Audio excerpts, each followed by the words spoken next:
It was different.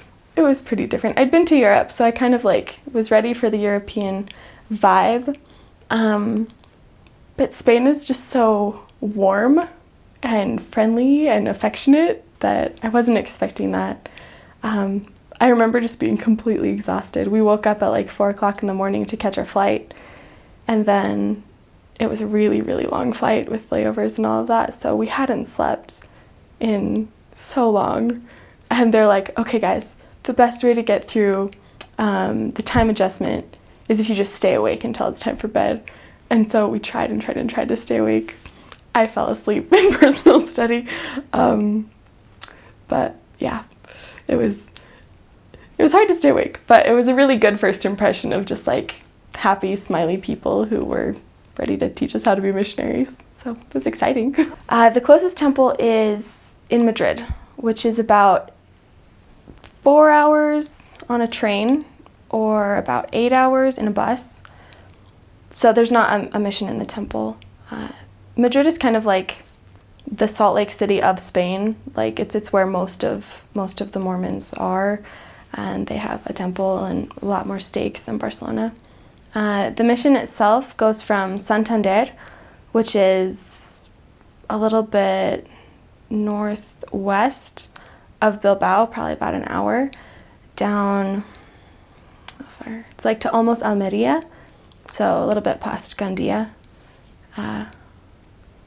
So yeah, it's about 3 or 4 hours south of Barcelona. So it's just kind of like that northeastern corner third of Spain. I think there are slightly more wards than branches, but some of the wards are really, really small. I served in Mataró, and it's technically a ward, but on average I think we'd have about 42 people there every Sunday, and only about a quarter of them were men. So I feel like it technically should have been a branch, but it was a ward. So, but usually it's pretty small. But Mataró is also like a lot smaller than normal. So I feel like usually there's like 100, 150 people. It's mostly first and second generation members. The gospel didn't start being preached in Spain until 1976, 77. Spain was under a dictator until 1975 when he died. So the gospel wasn't allowed to be preached. Catholicism was enforced, and people had to go to church under pain of severe punishment. So a lot of Spaniards are really opposed to religion. They're atheistic, not necessarily because they don't want to believe in something, but just because organized religion scares them. But so yeah, the church didn't get there until pretty late.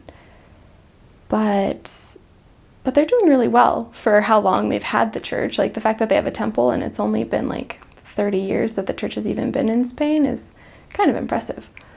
So I was a little bit of an anomaly, and I think I still hold the record in my mission. I was one of those ping pong missionaries who just got sent all over the place. So I had 6 different areas and 15 companions.